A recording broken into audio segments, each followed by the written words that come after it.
33절 말씀은 우리가 너무나도 많이 암송하는 말씀 가운데 한 말씀입니다. 너희는 먼저 그의 나라와 그의 의를 구하라. 그리하면 이 모든 것을 너희에게 더하시리라. 여기에 중요한 키워드 핵심은 너희는 먼저라고 하는 겁니다. 우선순위를 여기서 말씀하고 있는 말씀의 내용입니다. 사람이 살아가면서 어떤 일에 어떤 것을 처리할 때 우선순위가 우리에게 너무나 소중합니다. 예를 들어서 일반적으로 민주국가에서 바다에서 해상사고 나서 배가 전복되었다라고 합니다. 그러면은 구조하는 배가 와서 전복되어 있는 배에서 사람을 바다에 빠져 있는 사람을 건져낼 때 일반적으로 우선순위를 가장 첫 번째 우선순위를 어린아이들을 1순위에 둔다라고 합니다. 두 번째는 여자분들을 2순위에 두고 세 번째는 남자를 3순위에 둔다라고 합니다. 물론 어떤 상황에서 가장 건지기 쉬운, 구원받기 쉬운 사람을 먼저 건져내는 것도 우리가 일반적으로 우리가 그렇게 생각할 수 있는데, 똑같은 조건이라면 어린아이, 똑같은 조건이라면 여자, 똑같은 조건이라면 남자, 그러면 남자가 제일 중요하지 않느냐, 그런 의미는 아닌 것이라고 생각합니다. 어떤 위험에 처했을 때 그 위험을 극복할 수 있는 저는 힘에 따라서 구조에 대한 순서를 정하고 있지 않나 생각됩니다. 어린아이들이 아무래도 그 물에 빠져서 자력으로 자기 생명을 이렇게 건지기는 자력으로 좀 힘이 붙이고, 그리고 아무래도 남자보다는 여자는 겁도 많고 힘도 부족하니까 아무래도 힘이 붙이고, 그리고 남자는 그래도 대처력이 많기 때문에 우선순위를 그렇게 둔다라고들 얘기합니다. 때로는 어떤 사람이 이제 아이를 하나 낳아가지고 키워서 이제 유치원에 보낼 나이가 됩니다. 근데 엄마 아빠가 아이를 놓고 물어봅니다. 야, 네가 커서 어른이 됐을 때 엄마 아빠가 배 타고 가다 물에 빠지면은 누구부터 건질 거냐? 라고 얘기하면은 유치원 다니는 아이가 아빠 얼굴도 한번 쳐다보고 엄마 얼굴도 한번 쳐다볼 거예요. 여러분이 생각할 때는 누구를 먼저 건질 것 같습니까? 엄마 입장에서는 엄마라고 대답해 주기를 바랄 것이고, 아빠 입장에서는 나는 아빠부터 건질 거야 라고 대답해 주기를 바랄 건데, 아이는 뭐라고 아마 얘기할 것 같아요. 참 곤란할 것 같아요. 둘 다 건진다고 아마 할 겁니다. 지혜로는 똑같이 건질 거라고. 아니야, 순서를 정하면 아니야, 똑같이 건질 거야. 아니야, 순서를 정해봐. 아니, 똑같이 건질 거야. 아마 지혜로운 아이는 아빠 얼굴 보고 엄마 얼굴 보고 아마 그럴 겁니다. 우리가 웃고 좀 마음 좀 펴자라고 하는 뜻에서 말씀을 드립니다. 좀 설교 듣는 태도가 좀 이렇게 편안한 가운데 말씀을 드려야지, 이렇게 부부싸움하고 온 것도 아니고 점심 굶고 온 것도 아니고 여기 들어오기 전에 다투고 들어왔습니까? 얼굴이 왜 이렇게 굳어져 있어요? 우리가 항상 편마음을 가지고 하나님 말 편안한 마음 가지고 말씀을 듣기를 바랍니다. 그런데도 얼굴이 굳어진 사람은 제가 이름 불러서 세울지도 몰라요. 우리 집사람이 그렇대요. 당신은 전에는 좋은 사람 다 세워서 설교했다라고. 저는 좋은 사람은 사모도 일어나라고 했고 부목사도 일어나라고 그랬어요. 예배 시간에 설교 시간에 좋은 사람은 그런데 지금은 제가 좋으라도요 별로 일어나라고 안 해요. 우리가 예배 태도가 굉장히 중요해요. 예배에 대한 자세가 굉장히 중요합니다. 하나님은 영이시니 예배하는 자가 신령과 진정으로, 신령과 진리로 예배하라. 이건 우리가 졸면서 예배하라 하는 것과는 좀 거리가 먼 것 같아요. 사모하는 마음으로 예배하라. 그리고 겸손한 마음으로 예배하라. 그리고 정성을 다한 예배를 하나님 앞에 하라라고 하는 것이 그 말씀 속에 있는 겁니다.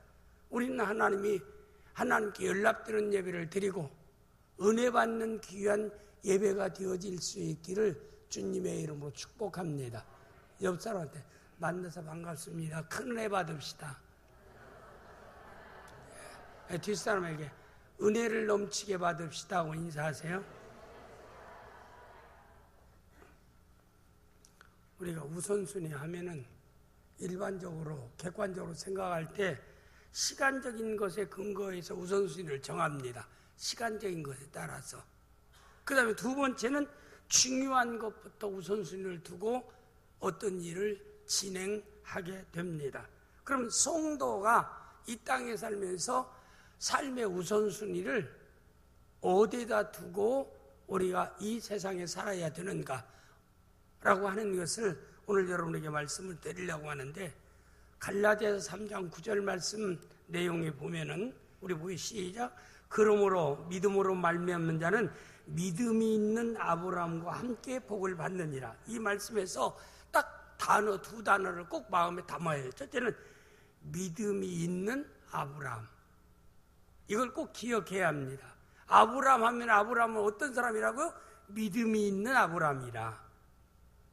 사실 이건 이미 갈라디아 교회를 향해서 사도 바울이 하나님의 계시를 받아서 이렇게 편지 서신으로 보내면서 갈라디아 교인들에게 성경에 믿음 있는 사람은 누구라고 그랬어요? 아브라함이라.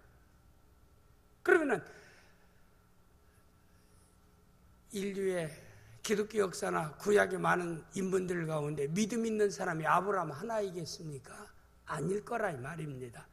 여기 대표적으로 아브라함은 믿음 있는 사람이라고 얘기했으면 저는 오늘 이 예배에 참여한 여러분 가운데 제한시켜서 하나님 보실 때 믿음 있는 김영필 집사님, 믿음 있는 백장현 장로님, 믿음 있는 고명희 권사님, 이름저름 다 부를 수는 없으니까 앞자리 있는 세 사람만 불러봤어요.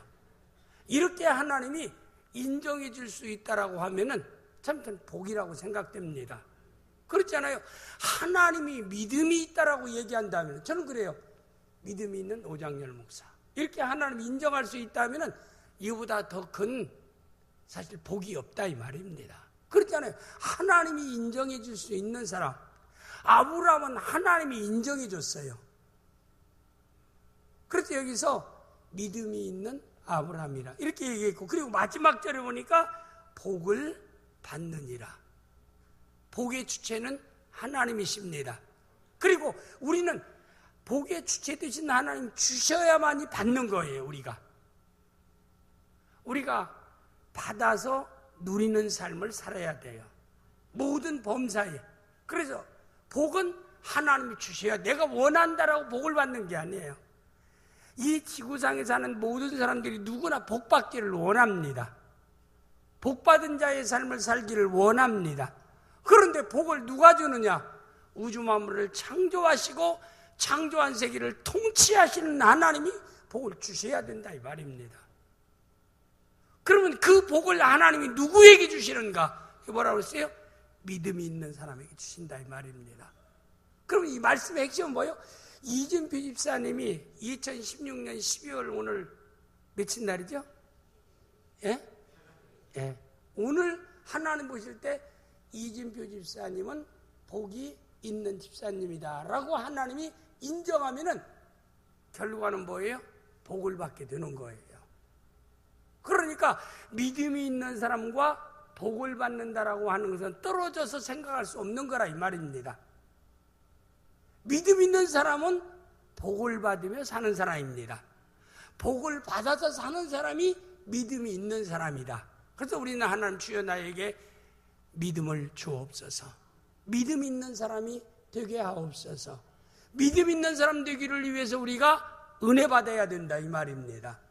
그러면 하나님의 아브라함을 믿음 있는 사람이라고 이렇게 인정을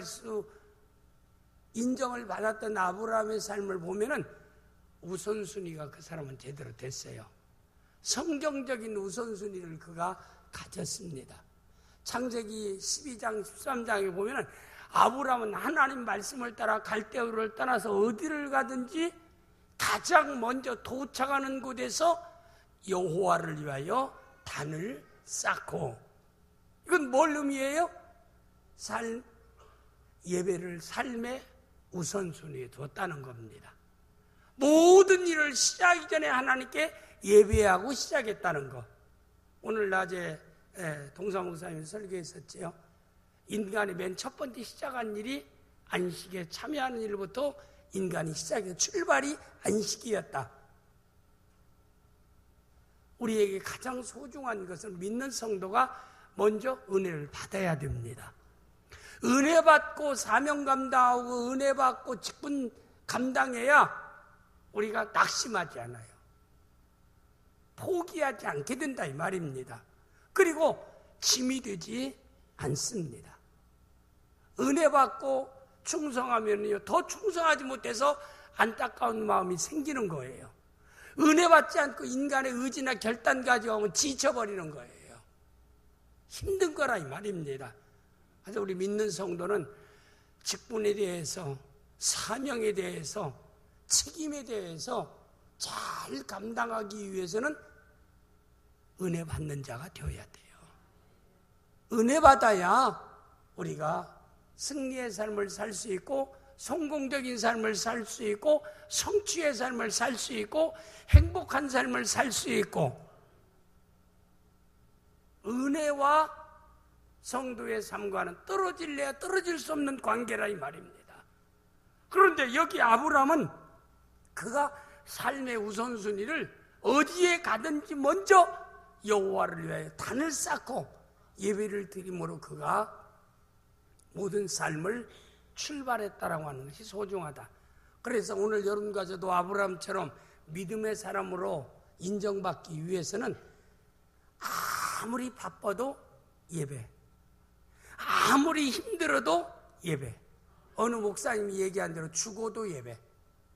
참 옛날 제가 어렸을 때 신앙생활 할 때는 그때 죽어도 예배, 예배하다 죽자, 이 정도로 예배를 귀하게 여겼습니다. 지금은 예배 쉽게 생각해요. 가볍게 생각합니다. 여호와 안에서 거하는 삶은 하나님 앞에 예배를 삶의 우선순위로 두고 사는 사람입니다. 믿음은요, 예배 드리는 거 보면 압니다. 예배를 얼마나 소중하게 여기는가를 보면 압니다. 믿음 있는 사람은 예배를 소중하게 여겨요. 우리가 어디에 가든지 예배는 귀한 줄 알아야 됩니다. 여러분 휴가 가도 주일날 연결되면 그 휴가의 현장에서 주일날은 예배당이 있는가를 찾아서 예배 드리고 와야 된다 이 말입니다. 우리 예수 믿는 성도가 믿음을 따라 사는 생활은 다른 거 없어요. 예배를 귀하게 여겨야 됩니다.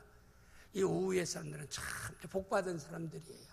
하나님이 믿음 있는 사람이라고 인정할 거예요. 왜? 예배를 이렇게 귀하게 여기니까 이렇게 낮 예배만 참석하지 않고 오후 예배도 이렇게 예배를 통해서 하나님께 영광 돌리잖아요. 신앙을 고백하지 않아요.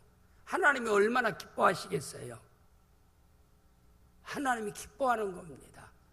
우리는 예배의 소중함을 알아서 우리는 내가 아무리 힘들어도 예배를, 아무리 바빠도 예배를 우선순위에 두고 살아가는 사람이라면은 곧 아브라함처럼 하나님께 믿음 있는 사람으로 인정받을 수 있다라고 하는 점입니다.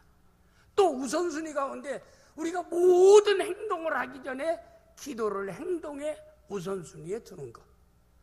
모든 일을 시작할 때 우리는 기도하고 행동하는 것. 근데 예수 믿는 성도들이 기본적으로 기도하고 행동하는 거 꼭 한 가지 있어요. 백장장님 뭡니까? 백장장님이 항상 무의식적으로나 의식적으로나 항상 기도하고 행동하는 거 한 가지가 있어요. 뭐예요? 식사기도.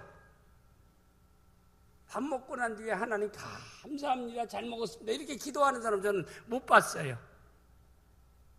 어디에서나 예수 믿는 사람은 식당에 가서나 어디에 가서나 묵념이 됐든 짧은 기도가 됐든 주여 감사합니다, 믿습니다 하고 수저를 들더라도 꼭 보면 예수 믿는 사람 보면 기도하고 식사해요.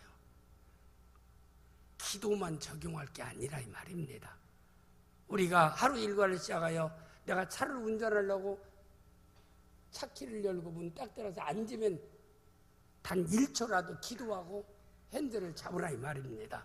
주여 함께 하소서. 주님 동행하소서. 이거 뭐 누구나 할 수 있잖아요. 핸들 잡고 기도하고 핸들 잡는 거 마찬가지예요. 우리가 자녀들이 만약에 학교 간다면 초등학생도 어렸을 때 손 딱 잡고 신발 신을 때도 왜 손 잡고 하나님 사랑하는 아들, 딸 누구 하나님이 오늘 또 함께 하소서. 이렇게 잠깐 아이에게 기도해서 보낼 수 있는 엄마가 되어진다는 것도 소중합니다. 우리는 모든 범사에 행동하기 전에 기도하고 행동하는 것. 아브라함이 그랬어요. 그는 어디를 가든지 여호와 이름을 부르면서 남방으로 점점점 옮겨갔더라. 행동의 우선순위를 뭐에 뒀어요? 기도에 뒀다는 것. 어떤 일을 하고 난 뒤에 결과를 놓고 하나님께 기도할 수 있어요. 회개 기도할 수 있고 그 다음에 감사 기도할 수 있고 도움을 요청하는 기도, 어떤 일이 끝난 뒤에도 끝나고 난 뒤에 회개 기도할 수 있고 감사 기도할 수 있고 도움을 요하는 기도할 수 있습니다. 그러나 시작하기 전에 행동하기 전에 기도하는 기도가 더 소중한 기도인 줄을 믿습니다.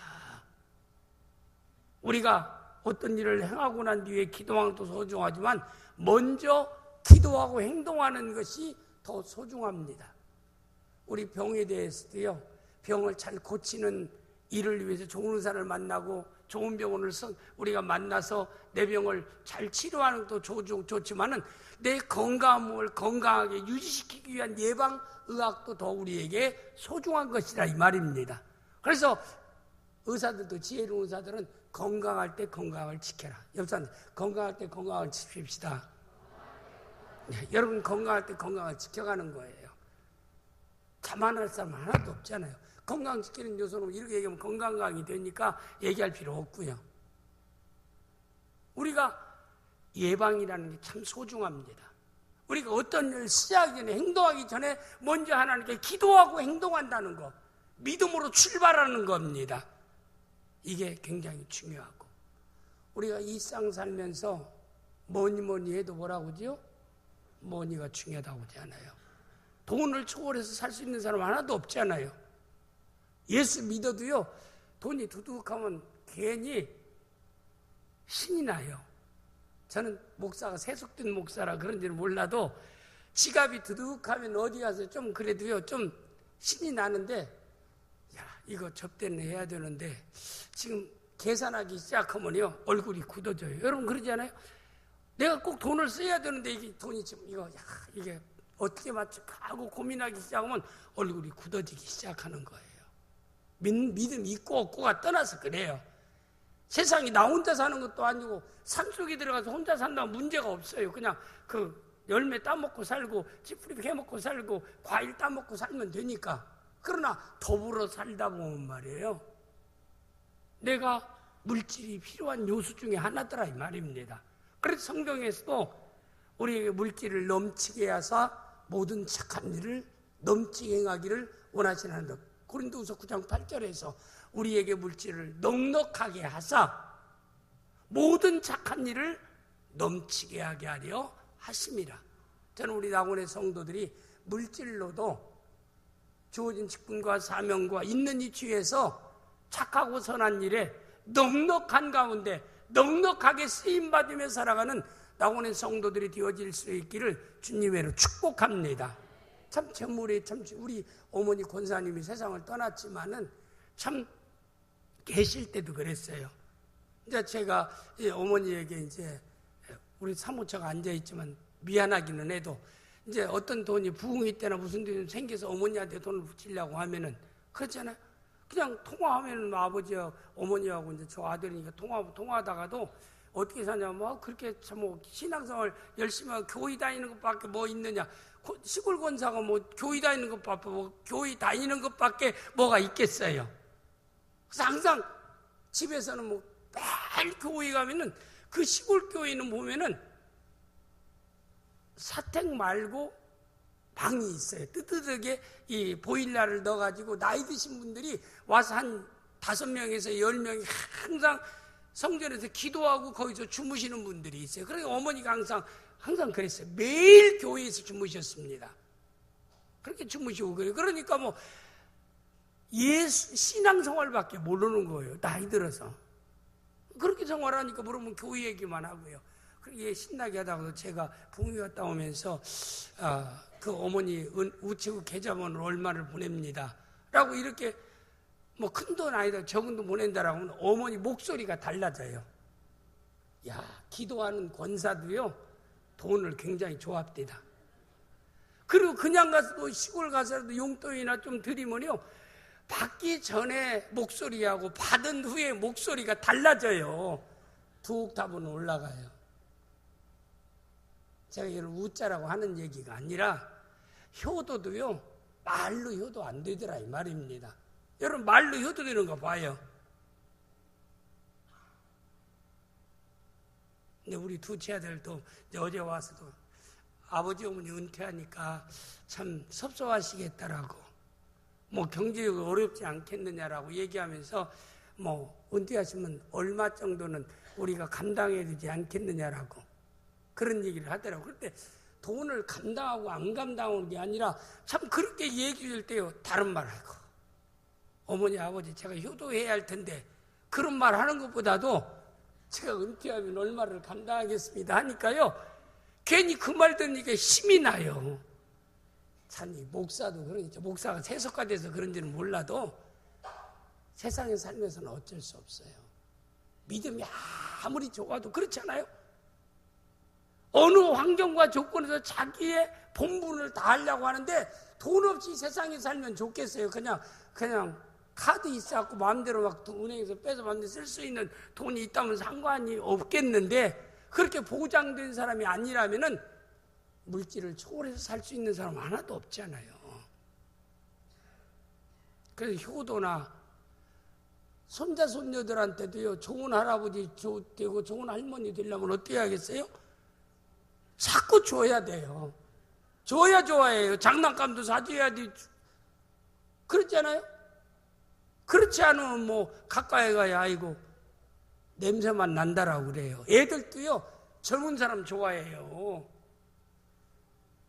노인들이 다 뭐 연세든 냄새 난다는 뜻이 아니라 그래서 우리 믿는 성도라 생성도도 물질은 하나님 앞에 복으로 받아야 된다. 우리 낙원의 성도들은 물질의 넉넉한 복을 받기를 주님의 이름으로 축복합니다.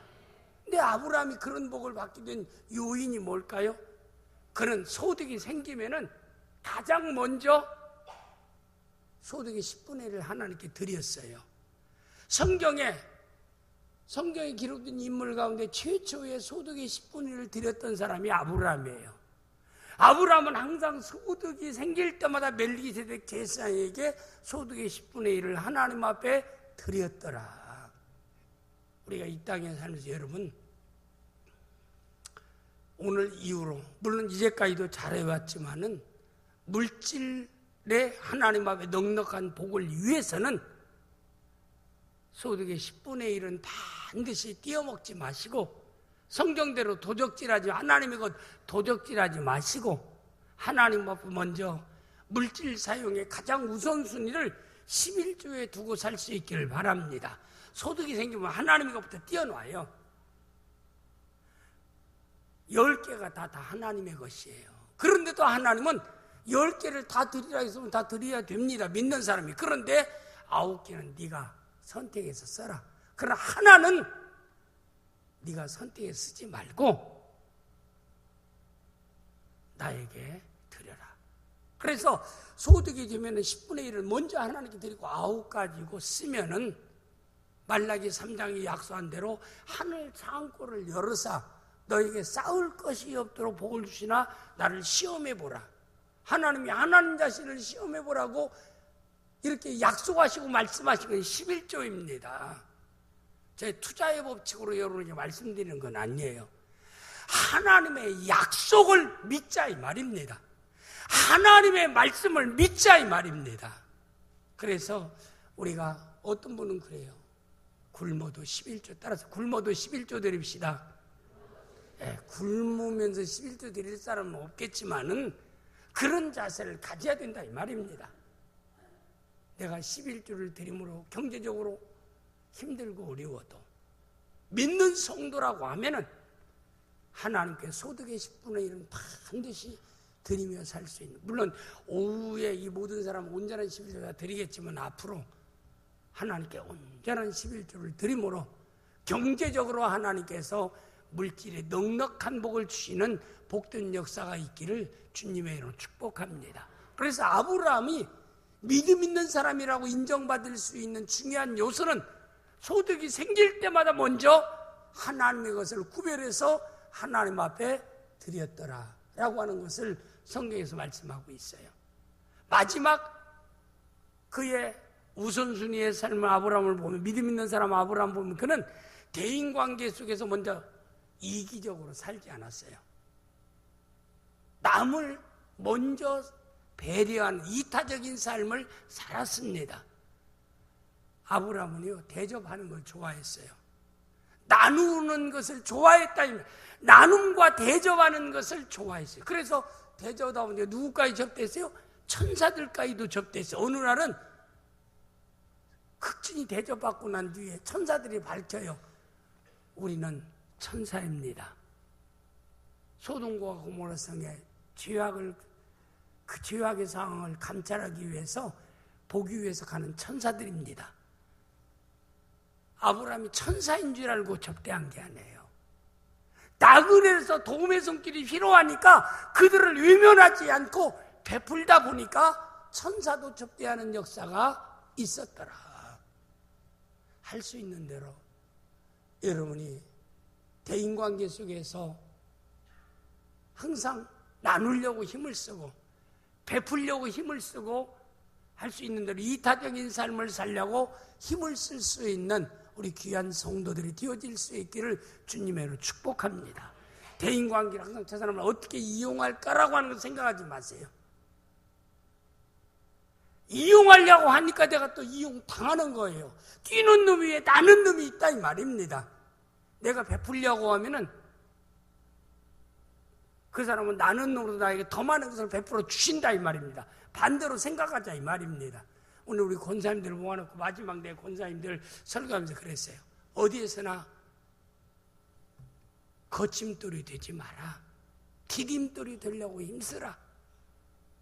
인생 살면서 항상 사랑하며 살면서 시간이 적은데 왜 이렇게 미워하며 살려고 하느냐? 좋은 관계로 살아가는데도 세월이 적은데 왜 이렇게 나쁜 관계를 맺으며 살려고 하느냐? 일생 살면서 다른 사람에게 해를 끼치는 삶을 살지 말라.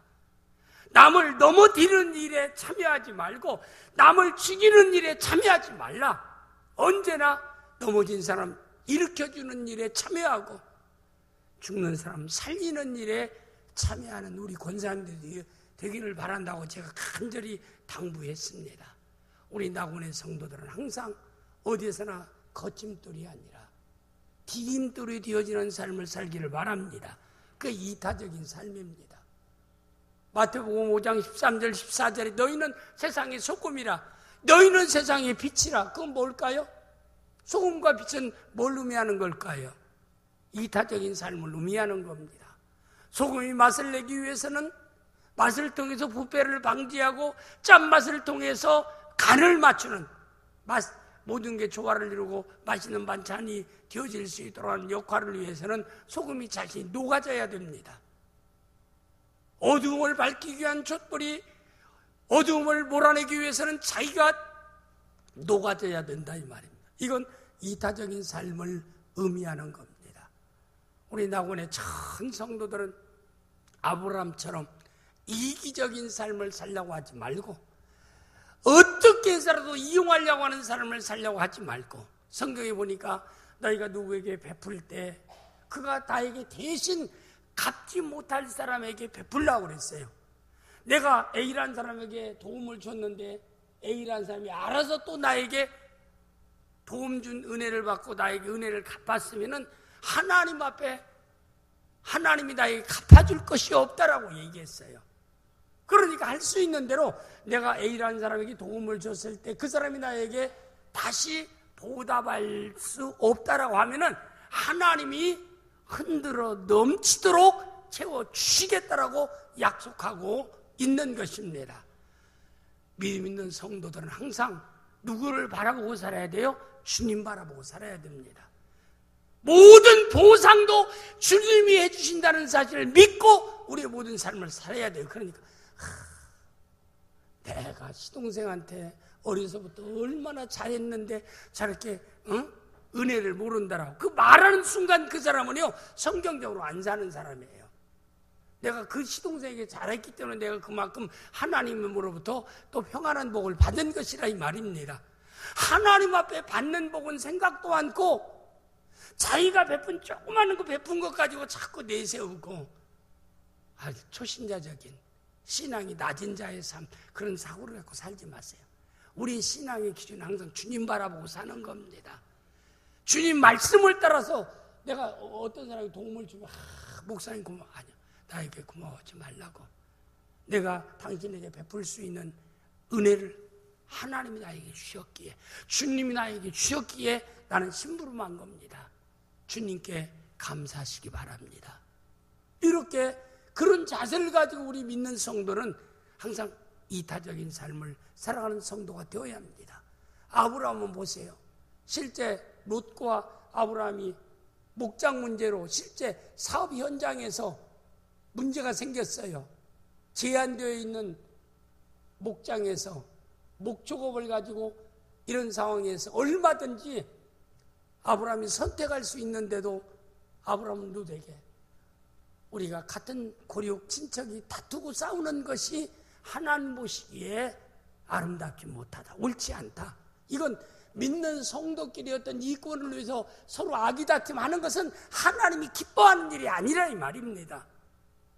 네가 우하면 내가 좌하고 네가 좌하면 내가 우하리라. 선택권을 아브라함은 조카 롯에게 넘겼어요. 이게 쉬운 일이 아닙니다. 아브라함이 넘길 수 있었던 것은 복의 주체는 하나님이시다. 하나님이 복 주셔야 복을 받을 수 있다는 믿음이 있기 때문에 양보라고 하는 것은요, 믿는 것이 있어야 양보할 수 있는 거예요. 내가 너에게 양보해도 하나님이 더 많은 걸 주신다는 믿음이 있으니까 양보하고 내어주는 것이라 이 말입니다. 아브라함은 그런 믿음이 있는 사람이었어요.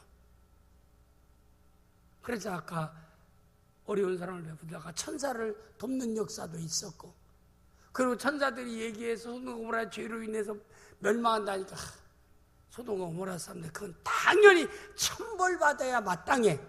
아브라함이 그렇게 생각하지 않았어요. 어떻게 해서라도 그를 건지기 위해서 의인 50명만 있으면 소돔과 고모라를 다 멸망시키겠습니까? 이건 아브라함 멸망당하지 않기를 원하는 마음이에요. 나중에는 45명만, 40명만, 30명만, 20명만, 10명만 있으면 어떻게 하겠습니까? 이런 과정 가운데 우리가 봐도, 아브라함을 봐도 그는 삶의 우선순위를 어디다 두고 있어요? 이타적인 삶에 두는 겁니다. 소돔과 고모라 성 사람들은 물론 조카 롯도 있지만 조카 롯도요 참 노선에 믿음이 참 없어요. 아브라함과 함께 있을 때는 아브라함이 하는 대로 따라서 하니까 같이 아브라함과 함께 복을 받았는데 아브라함과 헤어지면서 문제가 생긴 거예요. 죄악에서 소돔과 고모라 성에 있다가 소돔과 고모라 성이 점령당할 때 모든 걸 다 빼앗겨서 포로로 잡혀갑니다. 그 소식을 듣고 아브라함이 318명의 사군, 훈련된 군사를 이끌고 기습작전을 통해서 그들을 물리치고 포로 뛰어가는 모든 소돔과 고모라 성 사람들을 다 해방시킵니다. 그러면은 소돔성에 있는 다른 왕들은 다시 소돔성의 왕들은 소돔 사람들은 돌아간다 할지라도 롯은 안 돌아가야 돼요. 죄악의 성으로 안 돌아가야 되는데 또다시 미련을 버리지 못하고 또다시 또 들어갑니다. 사람이요, 한번 징계를 통해서 어려움 당했으면 두 번 또 징계받을 짓을 해서는 안 되잖아요.